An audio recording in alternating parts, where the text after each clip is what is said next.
Let's roll. 1 2 1 2 1 2 1 2 1 2 1 2.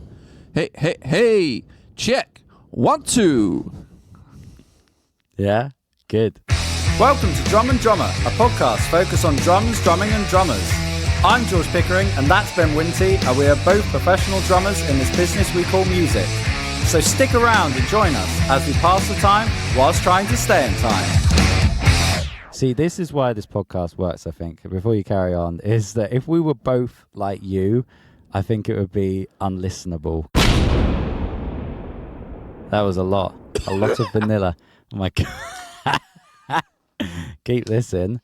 This is prime podcast material. Welcome to Drum and Drummer. Welcome. Turn me down. There we go. How are you? Yeah, I'm okay. I'm tired. I'll be honest. Yeah. Ask me no questions. I'll tell you no lies. I'm tired. Any reason? The heat. It's been hot. Yeah, it's been hot. And it's just hard to sleep, isn't it? It's hot, and this country isn't prepared for the heat. In other countries, if it was this hot, you'd have a siesta. You know, you'd stop work at 11. Aircon. Start again at 2. Aircon. In your house. God. Yeah. You know, our houses are built for keep the heat in. Yeah. And when it's hot, whoa, mama. We just power through, and then when it gets cool, we go, that's the end of the day. Whereas I would love to have a working day where you have a little gap, because I love napping. I'd suit the work structure of, say, Spain or somewhere like that, you know? I mean, famously, you lived I did. Yeah. Spain for a bit. And barely worked, you know? Start work at 6, finish and you've at kept that 7. up. Yeah. Yeah. Yeah. I've sustained Why that. work lots when I can just work a little? I work the just bare minimum amount to make rent. To survive. Yeah. And whenever I work more than that, I get scared. If I make too much money, I get scared and I go, I don't know what to do with this, and just start, you know, buying pairs of shoes and stuff. And I go, this is mental. Let's just rein it in. Right. Can I tell you the most important thing? I think it was last episode. I'd lost my Apple Watch. You had, yeah. I found it. Well, isn't this a good news day? I was so worried and didn't really feel complete without my Apple Watch. It was like losing a limb. What's the overriding... Because it's annoying when you lose something. Yeah. It's frustrating. Yeah. And obviously an Apple Watch ain't cheap. No. So, you know, if it was like a pencil... Yeah. Or something, you're like, well, it's a pencil, isn't it? It's pencil, yeah. But it could be your favourite pencil. A really good pencil. Yeah. Like 2B or something. Yeah. Where were you going with this? Was it? No, I'm saying because an Apple Watch is is Yeah. fairly significant monetary value. So what percentages of frustration, where were you between that costs me a lot and my Apple Watch is useful? It wasn't I like having one. It wasn't even that. It was more a sort of worry of what if someone has it and can access things, because I don't have a passcode on it. Yeah. Because why would I? Do you now? I do now, yeah. But I didn't have it on Find My Watch or anything. And I thought, what if... And I was trying to remember what apps are on there, because I thought, what if my notes are on there, which they aren't. Do you have Apple Pay on there? Huh? Do you have Apple Pay? Yeah, Apple Pay, everything. And I was like, what if someone's got... Click, even beep. There's Cheers, photos. packet of crisps. Thank you very much. Exactly. But anyway, so... If I was a thief... Yeah, go on. And I had access to someone's sort of Apple Pay, don't go big. Just do loads of little small ones. Yeah. But just weird little things. Why has he bought a second-hand DVD of The Wire? Yeah. You know. And do it in different places. I drive to different counties and, you know, buy a bunch of bananas. He's bought Twix in Milton Keynes. Yeah. And on the same day, he's gone to Scotland. Yeah. And bought Avatar 2 from and Game. some petrol, so that makes sense. Yeah. But so anyway, I'd lost it for 2 weeks, looked everywhere. And then one night, I think I'd been to football or something. I was sorting out my bag by my shoe rack, and there in my Vans shoe was my Apple Watch, just there, Just Interesting. Just sat there. And I think what I'd done is there's a set of shelves above my shoe rack, and sometimes I'll just put things on there. I think it just fallen into the shoe. But then instantly it was like, oh, there we go. Life is back to normal and restored, and everything. And is Elfie perfect felt again. safe again. Yeah, exactly. Well, that's good. That's great, because I find, I guess kind of like, I don't have children, but I imagine if one went missing, when it gets to 2 weeks, you're going to write it off. The child? Yeah. Or just give up? Because don't they say like the first 48 hours is the most important when trying to find someone who's been kidnapped. 2 weeks in, you're going, forget it. Yeah. We're not going to find them. Move on. So, move on, you mean? Yeah, move on. Yeah. Enjoy the rest of your holiday. Yeah. Is that which holiday? What, in like Portugal? Portugal, yeah.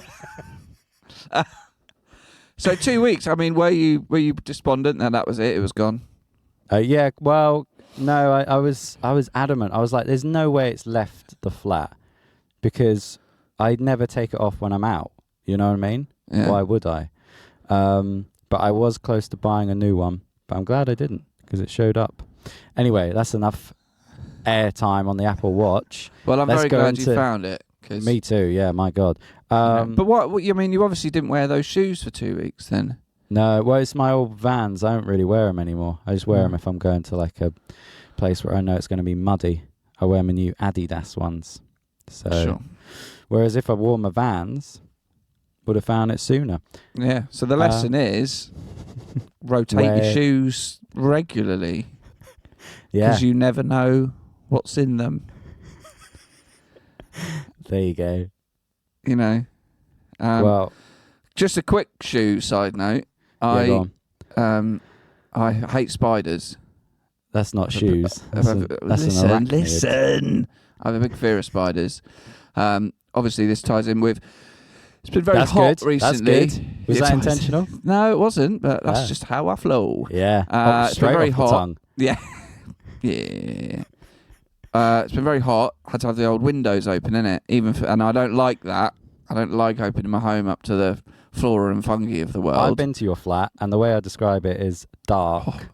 You know what I mean? You're a fan of curtains being drawn. Yeah, daylight can do one. Yeah. I'm artificial, baby. Yeah. I love me an LED.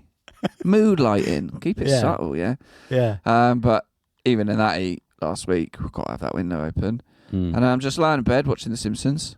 And big spider runs across the floor. Oh, for fuck's sake. Well, that's ruined. But anyway, the shoe thing is one of the reasons I don't like spiders. Not only the film Arachnophobia, but when we were kids, my brother put his shoe on and squashed a really big spider that was living in his shoe. Oh. So I'll get paranoid. So there'll be a spider in there? Yeah. Yeah. So you got to do the shoe check. Yeah. I'm going to do the corner check as well. Just make sure you do the check all the check. corners every night. Anyway, fair. Glad you got your watch back. So am I. Should we go on to correspondence? Yeah, let's do it, man. Well, I'll start with the one we got on Instagram. So it's from On The Beat Drums. Guy called Jack. He said, "Hey guys, hope you're keeping well. Just wanted to say absolutely love what you're doing on the podcast. There's always one joke or comment every episode which cracks me up. It's really good to hear fellow drummers go through the same thoughts at gigs. Guests have been great too. Looking forward to future episodes. Cheers, Jack." Thank you, Jack. Thank you very much. That. I wonder which is going to be the joke that makes him laugh today. That's now my goal. To try. Hopefully it's the shoe banter. Portugal. You know. That'll do it. Portugal, yeah. We all know. So yeah, clumsy. Right. Thanks for listening. Clumsy parenting. Yeah. Thank you very much for getting in touch. Yeah, it's nice. We're getting a lot of people getting in touch. We really like it. So thank you. So keep doing it. Keep doing it. Keep telling us we're worth something, because I keep trying to convince Mum and Dad that I am doing something with my life. Yeah. And this all helps. Should we go on to the next correspondence? Quick swig of Nature's Milk. Yes. Shall I read this one out? Yeah. We got a lovely email. Lovely email.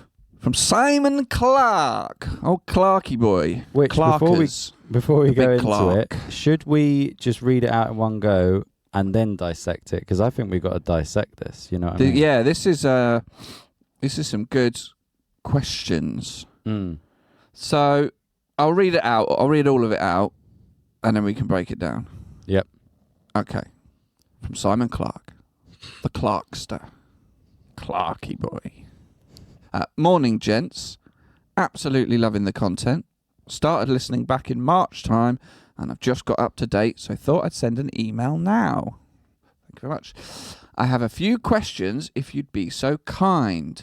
Firstly, when you're both learning songs or charting them out for function gigs, do you do it purely by ear, or are you sometimes looking at notation if it's available? How much of a song do you try to stay true to the original, i.e. the hi-hat lifts that Ronnie Vannucci plays on Mr. Brightside can be a bastard, and naturally he will change that every gig. I've recently had to relearn Wonderwall for a gig, and I decided to do it properly, so found a drum score. Fuck me, unless you're a drummer, I don't think you'd appreciate how good that part is. If you haven't heard it, listen to Alan White Isolated Wonderwall Drums on YouTube. Amazing. Which brings me nicely to my next question. Ben, can you put any disc through your desk and isolate the drum track to learn it, or would you need the master copy to do that kind of thing? Keep up the top work, boys. From a fellow bald bearded drummer. Lovely. Right. That's an email. My God. Yeah. We actually messaged each other when we got that email. Yeah. It's a lovely email. Yeah. Great email. Yeah. Okay. Where should we start? Just start at the beginning. I mean, the fact that he started listening back in March and is just caught up, that's a lot of hours of us. Yeah. From March, April, May, June, July, August, September. 7 months. He's listened to, 94 episodes? So cheers for that. Because that's good going. I don't know how many do the maths on that. Go What's on, that? do it. Because I was 7 months. 7 months. Yeah. I can't. What was it? Divided by 7. Is it about 13 and a half episodes a month? Yeah. So you're looking at 3 a week? Yeah. Good. Brilliant. Yeah. Amazing. Because I still don't think anyone's listening. So thanks for that. Well, let's go to the top. Let's go to the first question, which was, when you're learning songs or charting them out, do you do it purely by ear, or are you sometimes looking at notation? I am all ear, baby. Yeah, all ear. All ear. Because this is the thing, drum notation, I don't really think is much of a thing as when I was playing guitar, when I was a youth, I was all about guitar tabs. You know, I thought sometimes you were a mute. A mute. A mute child. When I was a newt. He communicates via the fretboard. I used to learn purely by tab, because tab is easy to follow, and if you go on Ultimate Guitar, it's just all there. But I remember when I switched to drums, I'd sort of look it up and go, well, there aren't really any drum tabs. And also, drums makes a bit more sense by ear, you know what I mean? Guitar blew my mind. I was like, I don't know what, you know, I don't know. There's so many, to put it bluntly, there's many more notes on a guitar than there are, you know, bits to a kit. So you can kind of work it out with a, you know, a good enough ear. Yeah, I think as well. I mean, drums are just, I think, clearer defined. Yeah. Usually in tracks there's more than one guitar part going on. So you got that problem. But I think in general, and you know, a lot of people I know will learn songs with tab or, you know, things like that. But the overwhelming thing is that the tabs are shit as well. Yeah. They're just not accurate. There's No. You know, I've had people learn a first dance and then they get the tab, and what they do is, and this is where they go wrong, they think, oh, I know the song, they get the tab and they go, there we go, I'll just play that. If you haven't checked it through. And my theory is, if you're any good, you don't write tabs for people. Yeah. Because you can just do it by ear. Yeah. So you don't need a tab. So the people writing the tabs are the people who aren't great. So that's why they're wrong. Anyway, that's another guitar. But drums, I think, are just quite clearer defined in the audio. Yeah. So, yeah, by ear. By do it ear. all by ear. The next question: how much of a song do you try and stay true to the original? What about you, George, on that one? Well, it's funny, this one, isn't it? Because it's like, I think originally you do, but there's a lot of songs that people, no drummer really plays I Feel Good by James Brown on a function gig correctly. You know what I mean? Like, it's cross stick, for example. But most drummers go da da da da da da da da da, but what it actually is like it's quite soft and like laid back groove, but people add some power to it. So I think it's sort of like you try and be close to the original, but sometimes you need a bit more oomph. So you'll change things as you go. Yeah. And sometimes there's no drums on the track. There's certain songs where there isn't really a drum part, so you have to make it a drum part, like, Yeah, Ed Sheeran I think songs. if the songs got real drums, then for me, I think to break the rules, you got to learn the rules. So I think learn it as it is, like try and be as accurate as possible to the song, and then once you've got that down, then you can start to play around with it. But I don't think you should start playing around with it straight away. No. Do you see what I mean? So like, we'll take Mr. Brightside for an example. Learn what he's doing and write and try and be as accurate. But then you can play around. And for example, I know we've both done this recently because of that Drumeo video where the Megadeth drummer went half time in the verse. Verse 2, I'll just go half time for a laugh. Yeah. But then I think it's a real balance. But I think for me that sometimes you'll be like, well, you've got to balance up, like how quickly do you have to learn this song? Is there going to be rehearsal? And a lot of the time with the functions, there is no rehearsal.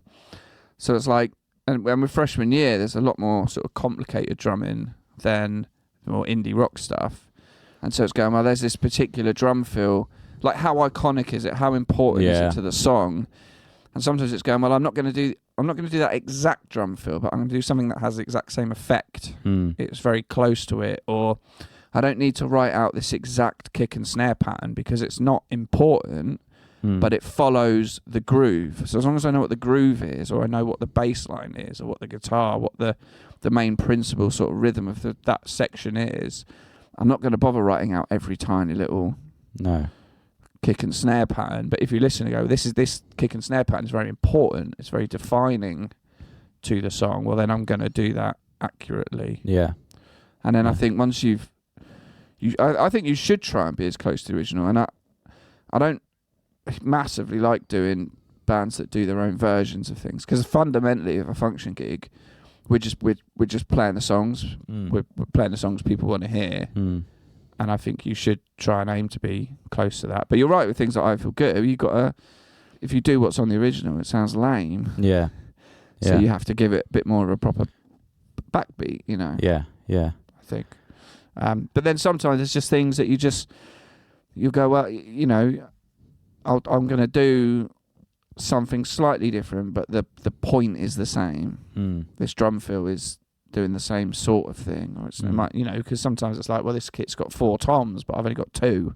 So I'm just going to do an extra couple of hits on the snare. But as long as you get all the stops, all the accents, the main point of what the drums are doing, is it on hi-hat, is it on ride, is it on crash, is, to get the drum fills in the right place. Yeah, the stops, the accents, is the hi-hat closed, is it open, is it half time, double time? What's that main sort of kick and snare groove, and getting fills in the right places. That's where you sort of, for me anyway, that's where you sort of go. And the more you do it, the easier it gets to just do it. You know what I mean? It sounds obvious, or maybe it doesn't, but if you learn a song, you can be quite quick and go, well, this is this beat that I've played before, so I'll just do this. And, and it can be, I don't know, it can be quite easy to learn a song now, as opposed to how it was before. Learning songs. I think like drumming, it's a skill that needs practicing. Yeah. And I've done nearly 600 weddings now, and for a large majority of them, I have to learn at least one song, whether it's the first dance or a request, or you do a depth for a band and there's more songs you have to learn. And I think I've just got my charting system really sort of nailed now, that I can sort of do that. Yeah. But then as well, you try and understand what the song's doing, what everyone else is doing in the song, because Well, that that's can what I give was you gonna big say. indications, like what the vocal's doing here. You know, is the song dropping down? Is it lifting up? What are the guitars It doing? changes on the gig as well, because if you're playing and you kind of want to lock in with the bassist, I do it a lot in my band with Ben Y, and shout out Ben Y. And if I notice he's doing some sort of bass line that's quite driving, I'll follow him with the kick, or if he's doing something else. So it's like, as much as you're staying true to what the drums are doing, sometimes if, you know, like I did a gig and with someone who thanked me for just keeping 4 to the floor on a certain song, because they said not all drummers do that, you know, and just so they can just have a platform to just play their thing. And so I think, as much as, I don't know, sometimes you can be too on it with the track and go, well, this is the part, but then if a member of the band is playing something different, you go, actually, if I just change this a little bit, yeah, well, why are they playing something different? Lock in a bit more. I think as well, then over time, especially when it's your own sort of band, like you just naturally maybe evolve certain things as a unit. Like over the years, with Decade, there's just little things where it's like, we'll just put a little syncopated accent in here.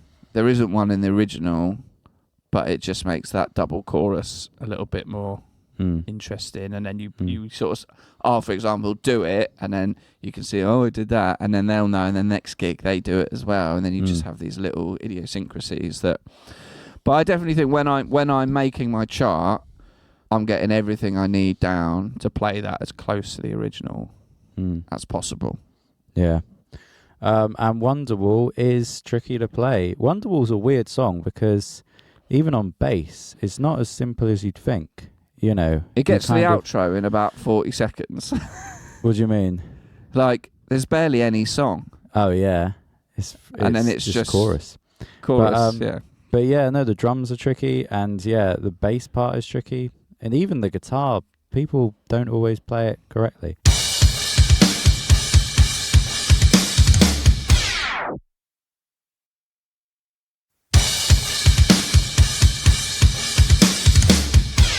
It brings it on to his next question for you.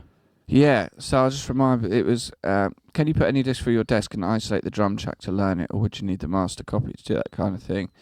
So, for me, I think I can hear the drums enough in the original track to write my chart out. And I'll use headphones when I do my chart. I don't want to lose anything. I never do it for like an iPhone speaker or my Mac speakers. I don't even use my studio speakers for it. I'll do it with headphones in. Now, so I don't isolate anything. Now, I've seen a lot of people talking about this app called Moises. I don't know if you've heard of this, George. No. Where it's kind of like, it's an app, and it's basically kind of like an AI, uses AI or some form of AI, where you can feed in a song and it can isolate all the different instruments.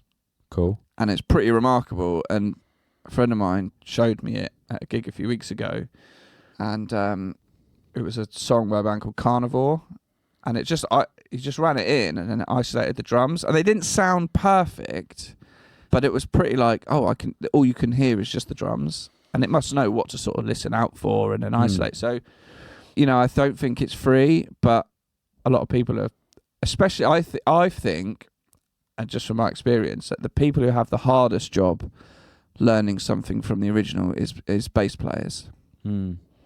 Because a lot of the time, the bass is a texture, or it can be a texture, and it can be quite around. So to get any sort of definition on what part they're trying to actually play can be quite tricky. It's buried under loads of big guitars or things like that. So I know a friend of mine is a bassist, and Moises is very helpful because he can sort of isolate the bass, and whilst it's not perfect, it's pretty good at then. He's like, it's doing that, you know. And obviously because the frequency it's at is quite low, sometimes it can be hard to define its actual pitch, things like that. So that might be something worth checking out if that helps. If you struggle to hear the drums, within the whole track, like check out this app called Moises. Yeah. So it's not something I do. It's not something I can sort of, I can't put a song into Pro Tools and do that and isolate anything. But I remember actually when I was at PlayStation, with SingStar, they started putting in a gameplay mode where it would, because you were singing along to the original song, where it would, they developed their own kind of, I guess it's like early version of Moises, where they could sort of use like reverse phasing or something and actually isolate the vocal part and then remove it. So you could sing along to the song with no original. And it was never perfect. It worked better on like more modern productions and older productions.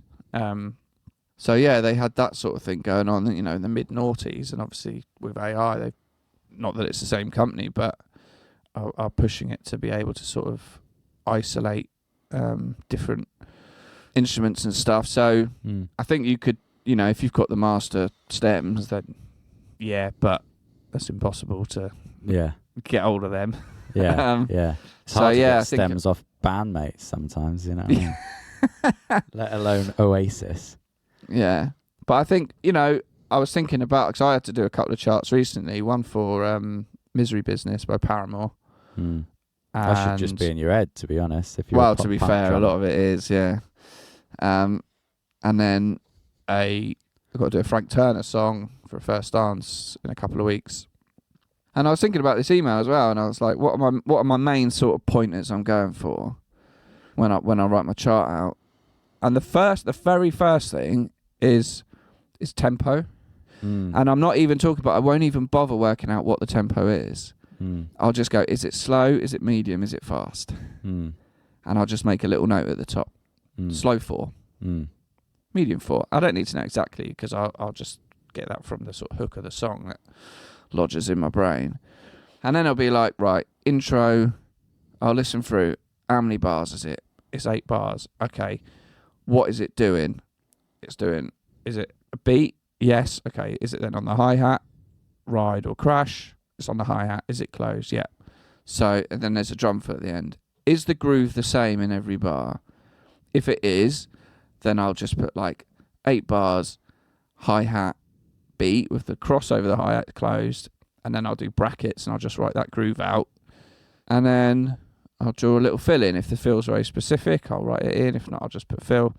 I just do that for each section. What's it doing? What's it on? What's the kick and snare groove? Are there any drum fills? Are there any important stops? Just work my way through like that, really. Yeah, sounds good. I will admit, my internet cut out for most of that. But you froze for that. Yeah, I heard it to the end, but I thought I'll let him keep talking, and I'll just wait until it comes back.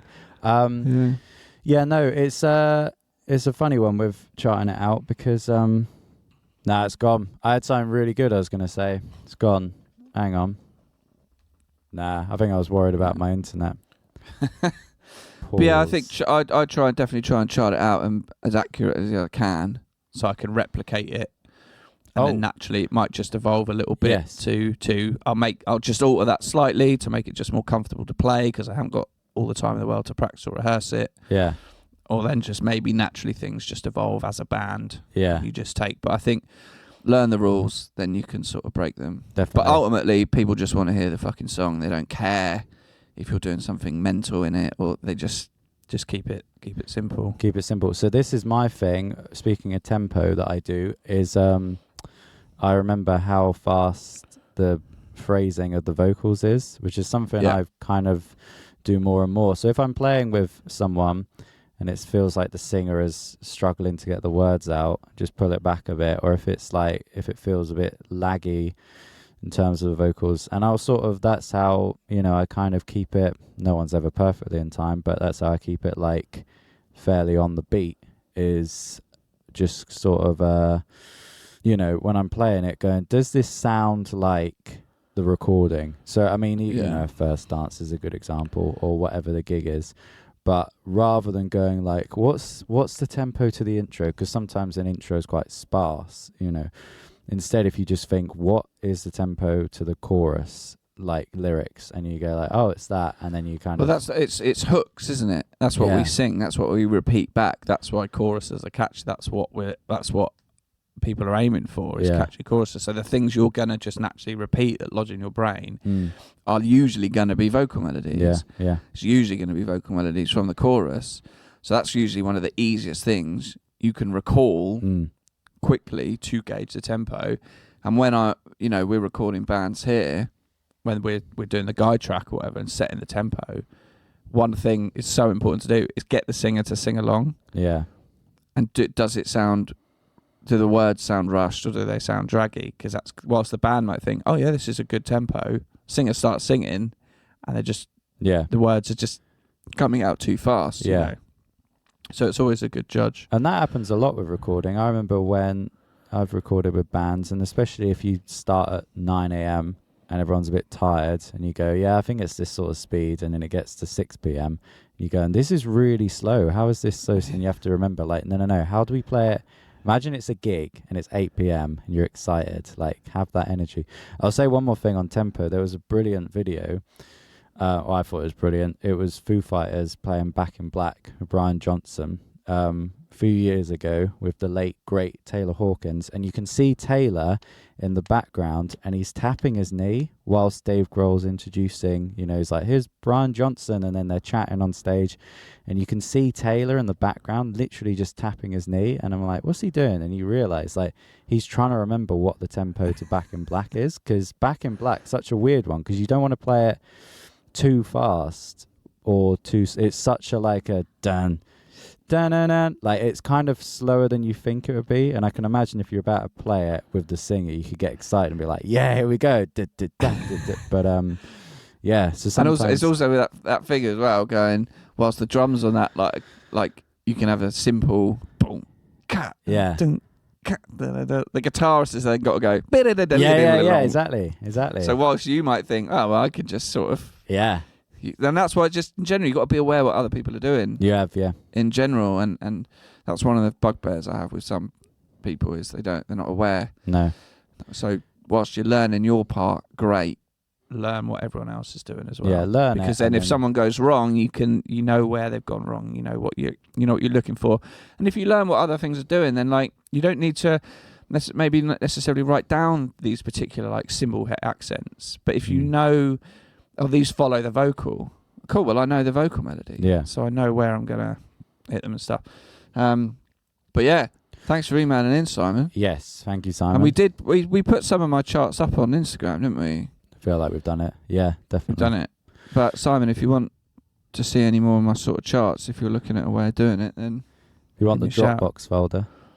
Yeah, I'm not sharing it all. Absolute treasure trove. Well off topic. I got to tell you about Royal Blood the other night. I saw them live very spontaneously. Again, yeah. Right. Hang on. Okay. Whoa. What do you want to know? Because I was going to keep this short. How many times have you seen them? Let's count through it. First time Finsbury Park, 2014, supporting Arctic Monkeys. And then I saw them 2014 Brighton Dome, December. And then I saw them twice in 2017, like consecutive nights in Bournemouth, then Brighton. And then I saw them at Victorious. And then the other nights are 6 times. Yeah. Victorious 2020 or 2021? Can't remember. 2021. I doubt 2020. Yeah, fucking hell. Wasn't then. 2020 March. No. Right. So I'll keep this short. It was just a weird night. So when you go to a gig and you're quite you not anymore, but when people go to gigs, they're usually quite excited and they're like, oh yeah, going to a gig. I'm going to get there. I'm going to have a drink. I'm going with my mates or whatever. I didn't have any of that because it was a friend of mine, Amy. She messaged me and she was like, do you want to see Royal Blood on Friday? I was like, yeah, cool. She was like, all right, my sister's got a spare ticket. Like, she's just got one ticket. If you want it, you can go. And they were doing these like album launch shows. And I went, yeah, fine. I'm up for it. Like, I was free on the Friday night. It was in Kingston. And so in the day, it wasn't like I wasn't looking forward to it, but it was weird because I wasn't going with anyone and I knew I was just going to drive, so I couldn't drink. But it said on the thing, ticket doors at 7, show at 8. Drinks at 6. Drinks at 6, quiz at 7. And I was like, well, it says show at 8, but it'll probably be a support band 8 till 8:30, and then they'll be on at 9 or whatever. So I left Brighton at about 7, and I parked up, this car park next to the venue, at about 10 to 8. And then I walked into the venue at about 5 to 8. I got in, it's like 3 minutes to 8, and I'm like, right, it's nearly 8 o'clock. I'm expecting the support band to be on or something. And then it was them. Fucking Royal Blood walked on. So I'd literally just walked in.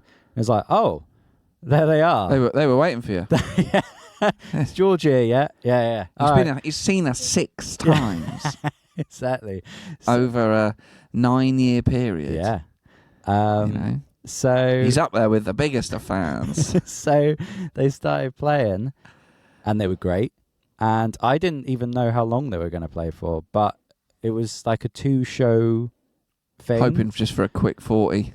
It was 45 minutes. Was it? Yeah, they played for 45 minutes. You know, they ended with Figure It Out, and they were like, right, thanks, good night. And I was like, hell, it's 8:45. And I got to tell you this was funny. So I could see Ben, the drummer, signing a cymbal, and I was like, no fucking way. And I got a video. I don't think I've sent you the video yet, but he was signing the cymbal, and he took it off its stand and just gave it to someone in the front row, some Zildjian K or some big crash. I was like, fucking hell. Like, imagine. Was it cracked? Do you reckon he cracked it? Maybe he cracked it. I don't know. But I could give that one away. Yeah, get a new one. Need that. But I was like, that's pretty cool. But then, yes, they finished at 8:45. I was back in my car at 10 to 9, and I was. You finished at 8:45. Yeah. You mugged the kid who got the cymbal at 8:55. Back in the car at 9. Yeah. And then, but I was home before 10, and I was like, that was really weird. Like, that was just an odd to leave Brighton at 7, go to London, see a Royal Blood set, like a doctor's appointment. Yeah. Something. Just. I was just like, oh, that was odd. I was like, there you go, Royal Blood. So that was a fun night though. But I thought I'd get that in That's there. good, yeah. Just because it's weird to go to a gig like that, you know. I'd imagine you seeing me at the Joiners was much the same. Like, oh, right, okay, drive there. Watch it, go home. Yeah, exactly. Yeah. Carry on watching whatever you're watching on telly. But yeah, big time. Just a couple of more quick little things. Yeah. I know you might be annoyed at me for this, but you're going to bring up the shirt thing. Yeah, I'm going to bring up the shirts. Just do the shirt thing. So I was on Instagram, and just this sponsored ad came up for a clothing shop, and the main ad is just several pictures of T-shirts aimed at drummers. Yeah. And they're just what I hate about civilization. Yeah. See, this is why this podcast works, I think, before you carry on, is that if we were both like you, I think it would be unlistenable, because it would be like, God, these guys are so angry about everything. But if we were both like me, it'd be like, they're too chilled. Come on, we need some venom. So go on. What are you annoyed? Why are you annoyed about T-shirts? It's just, it's the sort of gift you get when you're younger from a relative who doesn't really know you, but they know you play the drums. Or they know you play trombone or something like. So it's just an easy gift that doesn't require any thought, and it's funny in inverted commas, but it's really not funny. Yeah. And they're playing into the stereotype of drummers, which is fine. Like, but it's the big one for me is in a shop, and they've got that and it's a Chopin list. Do you know what I mean? Yeah. It's a notepad with Chopin. Yeah. The composer, Chopin, or a Chopin board. Piss off. Rubbish. Do you know what I mean? It's the musical pun. Yeah. Anyway, but these drums, and it's just like it's a silhouette of a drummer, and it says on a drum kit, I'd hit that. Oh, fuck off. It's the same as the T-shirts that said FBI female body inspector. Yeah. It's just bad, man. Yeah. Do you know what it's like for The me? tempo is what I say it is. That's all right. Some of them were bad. What do you mean that's all right? That's okay. That's funny. The tempo. I like the one that says play everything louder than everything else. That's quite a good one. That isn't on there, but I remember seeing drummers wear that as a shirt. Do you know what it's like though? It's School is important, but drums is importanter. Yeah, I think that's almost tongue in cheek. It's like the birthday cards when I was a kid, right? So it's the stereotype that drummers are stupid. Can I get a fucking word and in? we've got to get away from that. When I was a kid, birthday cards used to be football orientated because I used to play football all the time. Yeah, from Emil Heskey. And then I started playing guitar, and then they all became guitar birthday cards. You know what I mean? It's like that. Yeah. Yeah. Well, I just don't like them. No, but you did look them up. Do you know what I mean? I didn't look them up. No, but I mean, you could have just left it. You could have gone, that's annoying. Move on. Yeah. But I thought, so I screenshot it and went, I hate these. Yeah. If only I had a platform to talk about them on. Yeah. Anyway, I'm over it now. Oh yeah. I'm not going to buy them. Yeah. You know, don't you dare buy me one for Christmas. What, me? Yeah. Nah. I'll never wear it. Far better planned. It's just the shit musical pun on tap. Fuck off. Men will do Archie anything. McKeown, Archie Mack's got a new song. Men will do anything but go to therapy. Go on, Archie's got another new song. Archie Mack's got a new song, Remote Control. It's coming out on Friday the 15th, tomorrow. I drummed on it. It's really good. Have a listen. Let's go. See you later, George. Bye. Have a good week. Bye. Thank you for listening to Drum and Drummer. You can find us on Instagram at Drum and Drummer Podcast. And you can send us an email to drumanddrummerpod@gmail.com. Remember, just pick up the sticks and twat it.